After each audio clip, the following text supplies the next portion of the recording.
Hello, welcome to a new episode of Germany in Focus, a podcast made possible by members of The Local. Today we're talking about the reaction to a video showing a group of people singing Nazi slogans on the German holiday island of Sylt. We're getting into French President Emmanuel Macron's German language journey and his relationship with Germany. And a new visa for job seekers from outside the EU is launching soon. So we're going to give you a rundown about that.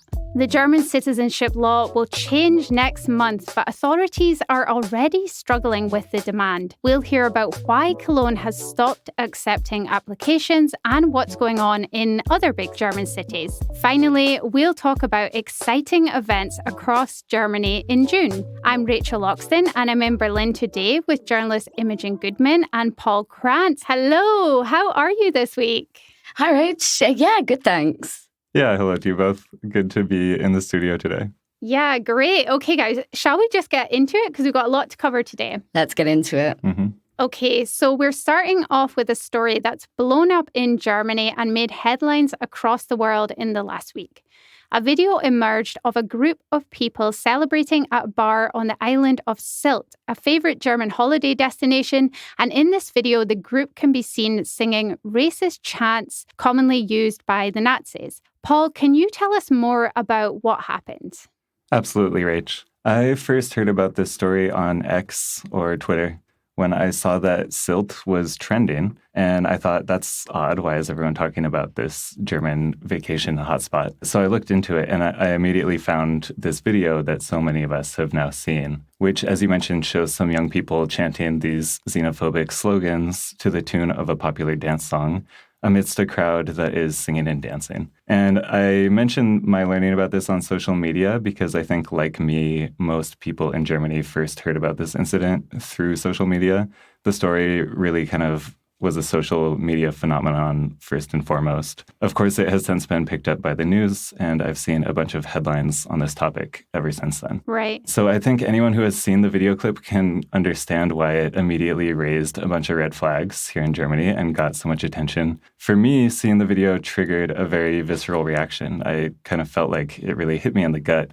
And I think a big reason why is this sense that these people have no shame. We can see these people singing, and they're singing these Nazi slogans in a public place, even while they're partying and dancing on vacation. To give a little more context here, the video is taken in broad daylight at this dance party on this restaurant or venue patio. So we're not seeing them in like a dark bunker or a private residence. They're not dressed in military apparel, like angrily shouting racist slogans, right? These are just normal-looking people. We see women in summer dresses and a man with a sweater tied around his neck, looking very kind of posh and preppy. And they're drinking, smiling, and also, singing Nazi slogans. And one guy does a kind of disguised Nazi salute. So meanwhile, they're surrounded by dozens of other people. Many of them can surely hear and see what's happening, and none of them look the least bit concerned. So all of that taken together really kind of makes one think, like, wow, in some circles in Germany, it seems that Nazi ideas are really on the rise, or at the very least, we could say some people are kind of forgetting that these words and ideas and actions are strictly outlawed here, and for good reason. And to be clear, Paul, what is the slogan that we've been hearing in this video? Yeah, they were speaking in German, and they were saying, "Foreigners out, Germany for Germans." What has the reaction to all of this been in the last days? Well, predictably, the video sparked an immediate backlash and condemnation. So if there's a bit of good news to be found in this story, it's that it shows that overall we can see the German population will not allow these kinds of things to pass without consequences. Of course, numerous politicians have chimed in to condemn the incident, including Chancellor Olaf Scholz, who said the scene was unacceptable and called the slogans disgusting. Additionally, we've since seen reports that many of the people who were seen in this video clip have since lost their jobs over it. Their families have faced severe criticism within their communities. I've seen a few bits of commentary from people saying, even though this is obviously horrible to see, it's not really surprising because tensions are quite high in Germany. Do you think there will be a lasting effect from this incident? Like, will we see it being addressed? Right. We should keep in mind that while this incident has gotten far more attention, it's not nearly the first of its kind. There were previous incidents involving the same slogans, sung to the tune of the same song, in fact. And unfortunately, since this news has blown up, there's been a series of related incidents along these lines all over Germany. Just within the week, I've seen reports on incidents like this in Erlangen, in Hamburg, in Stuttgart, just to name a few. But yes, absolutely, I do think we will see some of these people perhaps brought to trial. In all of these cases, I mentioned police reports have been filed, and regarding the Sylt case in particular, public prosecutors have said they have opened an investigation on suspicion of incitement to hatred. What do the laws actually say about this, Paul? In Germany, certain types of hate speech are banned. So notably, using Nazi slogans or similar speech that targets people based on their religions, national or ethnic backgrounds can be charged as incitement to hatred. And this can result in a hefty fine or even jail time up to 5 years, depending on the severity of the case. So the most recent example of this that we've seen came just earlier this month, actually, when the far-right AfD politician Björn Höcke was charged with using a Nazi slogan during a campaign rally. And he was ultimately convicted of this. He was fined 13,000 euros. Looking into these laws recently, I spoke with a legal policy spokeswoman of the SPD who told me that these cases really have to be reviewed on a case-by-case basis. So if the people at Sylt can be charged, we'll have to wait and see what the prosecutor's office thinks about that.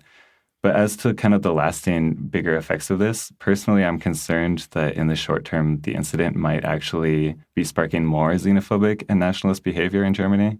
As I mentioned, we already saw some similar scenes popping up here and there. It kind of really becomes this question of if the German legal process is swift enough and if the law has enough teeth, so to speak, to discourage and prevent Nazi behavior going forward. For now, I'm really curious what legal consequences we're going to see for the people who are involved in this Sylt incident. And in the meantime, if we'll see more similar incidents or if they're going to simmer out as more public and legal consequences are seen.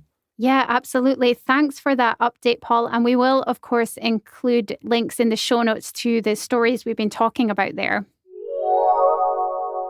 Right, we're moving on to talk about the French president, Emmanuel Macron. He has been visiting Germany this week on his first official state visit. And one thing that has really stuck out is his willingness to speak German with various audiences. And we also learn more about his German language journey, which I'm sure many of us foreign residents can relate to. First of all, Imogen, Macron wasn't visiting Germany just to have a wee chat with various politicians, was he? What was this week's visit about? Oh, that's right. This was a major state visit over 3 days, followed by a joint cabinet meeting between the French and German ministers on Tuesday, which was all about kind of thrashing out this joint approach, some key issues facing Europe. And really, at its heart, this was all about projecting a show of unity and friendship between the two countries. Macron arrived on Sunday in Berlin with his wife Brigitte, where they were greeted by President Frank-Walter Steinmeier, and they took a walk through the famous Brandenburg Gate with Berlin Mayor Kai Wegner. If you fancy a bit of a laugh, there are actually some brilliant pictures online of Macron and Steinmeier posing with football shirts with their own names on them at the Brandenburg Gate, part of this event where they officially opened what they're terming the Summer of European Sport, which of course will kick off with the Euros in June. Yeah, and also they have mascots. Yeah, they have mascots there. So there's sort of, there's the gate there in the background. There are these two smiling mascots, and there are them with their football shirts. So that was a really great photo of. Yeah, we at the local, we love that picture, to be honest. Big fans. On Monday, Macron travelled to the Fête de l'Europe, or Festival of Europe in Dresden, where he gave a speech at the Frauenkirche, which is this huge church in the Altstadt, which was famously bombed by Western Allied forces during the Second World War. Then he moved on to Münster in West Germany on Tuesday, where he was actually awarded a Peace Prize for his work in promoting this common European defence policy and his support for diplomatic solutions to the Ukraine conflict. So as I mentioned, like these state visits always are, this trip was hugely symbolic. The Franco-German relationship has always really been a key axis within the European Union, and France and Germany really see themselves as responsible for not only setting the direction of Europe within the EU, but also for acting a little bit like the mother of Europe in sort of keeping everyone together and unifying everyone in the same direction. This was incidentally the topic of the speech that he gave at the Frauenkirche in Dresden. So he spoke a lot about European identity, about the threats to European unity from external forces and also from the far right. And he said that it was more important than ever that France felt it could rely on Germany and that Germany could rely on France. So a big show of European unity there. Absolutely. And one thing I guess he has been promoting in a way during this visit is learning different languages, European languages. He has spent hours and hours trying to get better at German, apparently. Can you tell us about that? Yes. He's a sucker for punishment, apparently. But yeah, on a sort of more serious note, it appears that he really, really does want to connect with people in Germany through speaking the German language. And as you say, he has been working very intensively with a private German tutor in France to get his language skills up to scratch ahead of the visit. He did do quite a few sections of his speeches, including at Bellevue Palace in Berlin and in Dresden in German. And once again, this did feel very symbolic of this ongoing friendship and this atmosphere of kind of diplomatic exchange across borders, or at least the image of that friendship and exchange that Macron wants to project. In one section of his speech that I mentioned that has also been widely quoted in the German media, Macron says, Deutschland kann auf Frankreich zählen. Frankreich zählt auf Deutschland, Europa zählt auf uns. So Germany can count on France, France counts on Germany, Europe counts on us. And that is one line that he said in German that clearly struck a chord with his German audience. Yeah, absolutely. He really did a good job of kind of getting Germans on board, especially by speaking the language, I think. Do you think he did a good job? Yeah, I think he did actually. Obviously, he had written prompts to read from, but as far as I could see and hear, his German was error-free. He used some very complex formulations, and his teacher said, and as far as it appeared, he apparently understood everything he was saying. So that was all very impressive. That's quite funny. He wasn't just reading from a script, right, and sort of mouthing some sounds. On a more critical note, when I first saw the clips of his speeches, I was a little bit unimpressed with his attempt at a German accent. But I do imagine, to be fair, that it is a massive leap from this kind of smooth and silky French language to the very claggy and sort of consonant-heavy German. So I think he can be forgiven for still sounding incredibly French. Perhaps he doesn't want to lose that elegant accent that he has. You wouldn't, would you? If you spoke French, you would be clinging to that lovely accent. And having been on this journey myself, I did think there was something quite charming and actually very relatable at seeing someone struggle a bit with that painful German pronunciation. It does take a lot of guts to speak a foreign language in front of native speakers, let alone to give a speech in that language. So he certainly gets some kudos for doing that. Yeah, I mean, I thought the same, and I can totally relate to that because my pronunciation is, I'm so bad at it. I really struggle, to get my mouth to move in the right way. If that makes sense? Absolutely, it does. His teacher said it quite well. He said something like, the French language only uses 3 muscles and German uses quite a few more than that. So it really does feel like it's like doing face yoga or face Pilates or something, sometimes trying to pronounce all these very claggy German words. Yeah, that's a really good point. It also reminded me, do you remember when King Charles from the UK came over and he was speaking some German? I think that was last year, maybe? He was, yeah. He made a joke about dinner for one, which was ideally targeted at Germans. No one in England knows this sort of clip that's watched on New Year's Eve. So he not only had the language down, he also had the cultural references down. So I think, they both did a good job, and that's clearly a way to get into the Germans' hearts. Absolutely. That is the way to do it, isn't it? Just learn some German. Just a small task. Easy. How hard can it be? Okay, let's move on. We're going into June, and that's a big month in Germany, especially for foreigners.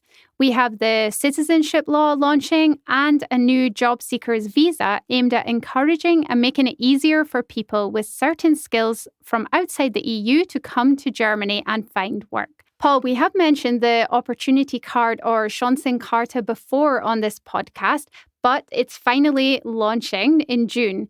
What is the main point of this particular visa? The Chancenkarte, which is also called the opportunity card, by the way, in English, essentially will function like a temporary work visa that will allow skilled workers from other countries to move more easily to Germany to find a job. So these opportunity card holders will be able to enter and reside in Germany for up to a year. And during that time, they can work a part-time job, so up to 20 hours per week, or they can take on trial work for up to 2 weeks. And personally, I'm really curious about where this 2-week trial work idea comes from.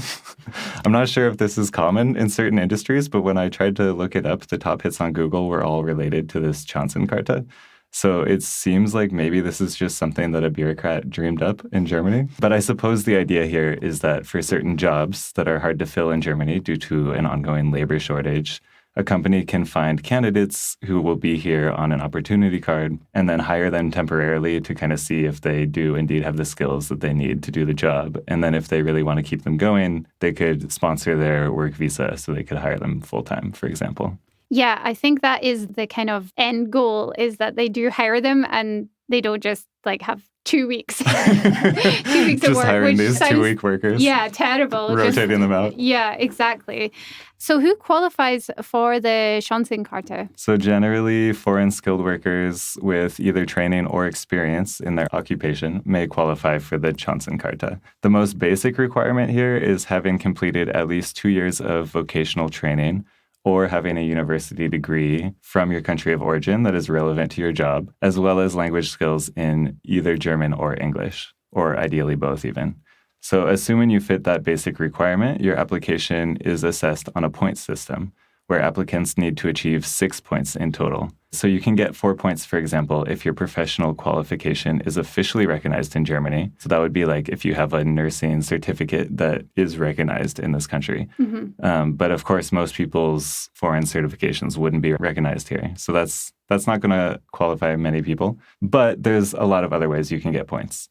So you also get 3 points, for example, if you have 5 years of professional experience in your field, or for having B2 level German skills. You can get 2 points for having 2 years of experience and prior vocational training in your field. You can also get 2 points for being 35 or younger, or for having B1 language skills. And finally, you can get 1 point if you are 40 or younger, also for native English-speaking skills or for A2 level German skills. Additionally, you get 1 point if you belong to a so-called bottleneck occupation. So these are basically the jobs that Germany really needs to fill now, such as nursing, for example. Also, you get a point if you previously lived in Germany for 6 months, or if you're applying in tandem with your spouse. By the way, there is an online quiz application which will tell you if you're qualified for a Chancenkarte or not. And we have a link to that in the article that you can find in the show notes. And finally, you do also need to prove that when you come here on the opportunity card, you will be financially secure.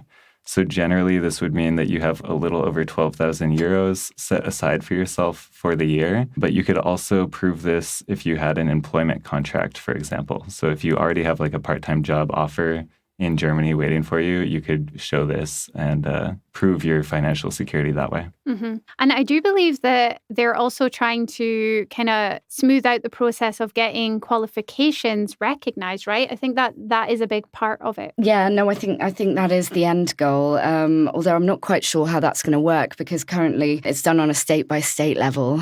So This might be something that we're going to have to watch this space, but it's certainly an aim to smooth over that process and to just liberalize everything a little bit, be a little bit less strict, I would imagine. That's right. And part of that does come back to this point system as well, I think. Whereas in the past, you really needed your license to be recognized in Germany on a more official level a lot of times. Mm-hmm. Now it's okay, even if it's not recognized here yet, you get some amount of points for it. Exactly, anything that's kind of an equivalent, I think, is qualification. How many people does the government think this visa will attract, and is it going to make a dent on the worker shortage? So in the draft legislation, when this opportunity card was introduced, it's written that approximately 30,000 of these visas could be expected to be granted each year. So that's not a small number. But we can consider that compared to another figure that we're often hearing regarding Germany's labor shortage, which is that Germany needs to bring in an estimated 400,000 foreign workers each year over the next decade to prevent the labor gap from widening. So based on that figure, if Germany succeeds in bringing in 30,000 workers on these opportunity cards, that's approximately 7.5% of the annual labor needs. So all of that is to say this is a significant number, but it's nowhere close to really filling the labor gap that Germany is already experiencing. But whether or not Germany can really hit that 400,000 mark, or if that's even a realistic goal, I think is debatable. But what is certain is that the more workers Germany brings in, the better off it's going to be. So I think it's fair to say this is definitely a solid step in the right direction. Thanks for that, Paul. Okay, so let's stick with this theme. The delays to getting German citizenship are something most foreigners are familiar with. But just how significant are they, and how bad are they going to get with the law change from June 27th? Well, this week we found out that one German city has stopped accepting applications for German citizenship altogether until at least September because they can't cope with the demand. This is, of course, Cologne, a city where many of our listeners and readers of The Local live in or in this region. So, Imogen, what is going on in Cologne? Well, this is a pretty common story in many German cities. The authorities in Cologne right now are just simply overwhelmed with the number of citizenship applications they're getting. And they just say that they're not able to tackle the backlog alongside this kind of flood of new applications that they're getting all the time. So, as you say, they've decided to take a hiatus. They've stopped accepting applications for the time being in order to give themselves a bit of a breather and just time to catch up. So apparently from the latest figures that we've got, there are currently around 8,000 people just waiting for an appointment to kick off the process. So that's just that initial consultation. And the immigration authorities have received 3,800 applications last year alone. So that may not sound too crazy compared to maybe somewhere like Berlin or Munich even, but there are only 30 members of staff apparently at the immigration office who are dealing with all of these applications. So if you look at it that way, that is a lot of applications for not that many people. To make matters a little bit worse, they are now expecting the amount of applications to roughly triple to around 10,000 per year after the new law permitting dual nationality is introduced at the end of June. So the authorities say that we're overwhelmed right now, we haven't had time to prepare, and so we just need maybe 4 or 5 months to just get a grip on this. Mm-hmm. Absolute nightmare. What do people in Cologne who are looking to get citizenship have to do? Yeah, unfortunately, all you can really do is wait at this point and just keep an eye on what happens after September, which is when the immigration office staff say they may be able to start handling inquiries again. Though apparently appointments for this initial consultation are booked up for the rest of the year. So I'd say in the meantime, it probably does make sense to maybe get the ball rolling yourself if you can. There is so much information out there about how to apply for citizenship. There are checklists of documents you'll probably need to get. And some of those things like language and citizenship tests or translations of birth certificates do take time to get hold of. So that's something that you can sort of be doing right now if you really just want to get started as soon as possible. On a slightly more positive note, Cologne's immigration office has told us that they're looking to triple the number of staff in their citizenship department from 30 to 90. So hopefully things will go a little bit faster when the authority does get back up and running. What's the situation in other places? I know we've talked about massive backlogs in Berlin. Is it still the case there? And what are we seeing elsewhere? This is, as I say, really a trend all over Germany, and it has a lot to do with the fact that a large number of those Syrian refugees who came to Germany between 2014 and 2016 are now finally eligible for citizenship. And so understandably, those people have been applying in their droves. So I actually sent out some questions to immigration authorities in several German cities this week, and all of them said they'd seen this huge spike in applications over the past few years and were working incredibly hard to tackle them all. So in Dortmund, which isn't too far from Cologne, they apparently have more than 5,000 applications being processed and 4,000 people currently waiting for that consultation. That's apparently a 6 to 8 month wait, as I say, just for that initial chat. And that is despite doubling the number of staff they have working on these applications since 2021. So in Frankfurt, it's a similar story, with naturalizations almost doubling over the past 5 years from 3,500 to 6,200. The waiting time for getting a passport here isn't terrible. It's apparently around 6 months on average, but authorities say that is going up all the time. Then you have Bavaria, where there's also been a tripling of the number of applications within the past few years. But one huge benefit here is that you have online screening and online applications, so you don't have to wait an eternity for that appointment. That said, I've spoken to Munich. They say that they've got 18,000 applications waiting to be processed, that the current waiting times are 12 to 18 months. So how much difference is that making? We don't know. So at the start of 2024, Berlin actually introduced the same system and digitalized all of their processes. But there's still an enormous backlog, apparently. So at the latest estimate, there were 40,000 paper applications that were submitted before the start of the year that all need to be digitalized. The Immigration Office also told me that 16,000 online applications had been submitted since the start of the year already. So that's more than 50,000 applications waiting to be processed. One thing that's a bit scandalous about Berlin, which we've reported on in the past, is that the newer applications are being processed incredibly fast, sometimes within a couple of months, while the older paper applicants are still waiting for their applications to be digitalized. We've heard from the authorities they're aiming to have those scanned in by June at the latest, but it's not entirely clear if they've managed to hit that target. Mm-hmm. Bureaucracy in Germany, the stuff of nightmares. Yeah, it's incredible. It's your introduction to being German, I suppose. It's part of the integration process.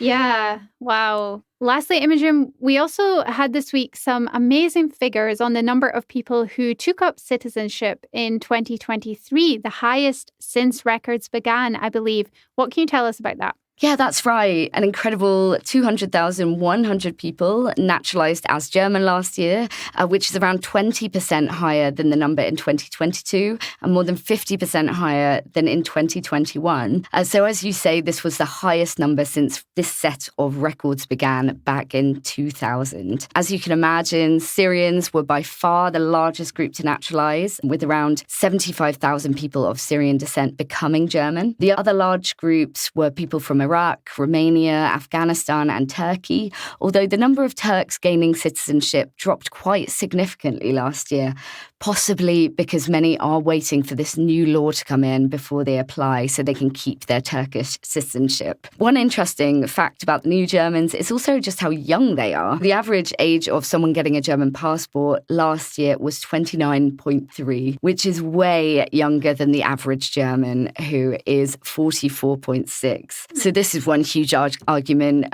for encouraging migrants to become German. We've talked about this before, but Germany is really struggling with its aging population, and it desperately needs this fresh influx of young people to get to work and pay their taxes. Yeah, absolutely. Really interesting stuff. Thank you for that. Since we're heading into a new month, we're going to chat about some events we're looking forward to all around Germany in June. So what have you got? Well, on June 21st, here in Berlin, we've got the Fête de la Musique. So this is basically a day-long music festival that happens across the city with a number of free music performances in various venues, as well as a lot of music just out on the streets, in the parks, outside. All of it for free, all of it very fun. And this also coincides with the summer solstice. So for anyone who doesn't know, June 21st to the 22nd is geographically marking the beginning of summer. From a scientific point of view, that's the first day of summer. And it's also the longest day in terms of daylight hours here in the Northern Hemisphere. So this Fête de la Musique offers Berlin residents and visitors a chance to celebrate this long day together with music and dancing. Yeah, sounds lovely. So I'm really looking forward to that as well, although I'm not looking forward to the days getting shorter afterwards. But let's not think about that. Yeah. Let's cross that bridge when we come to it. It's all downhill from there. It is. The event I want to mention for this month is the legendary Fusion Festival, which takes place on a defunct military airfield in Mecklenburg, Western Pomerania from June 26th to the 30th. So if you haven't heard of this festival, it really is an absolute highlight of Germany's packed out roster of outdoor festivals. And the concept is all about escaping the trappings of everyday life and experimenting with new communal forms of living and being, which the organisers quite beautifully describe as holiday communism.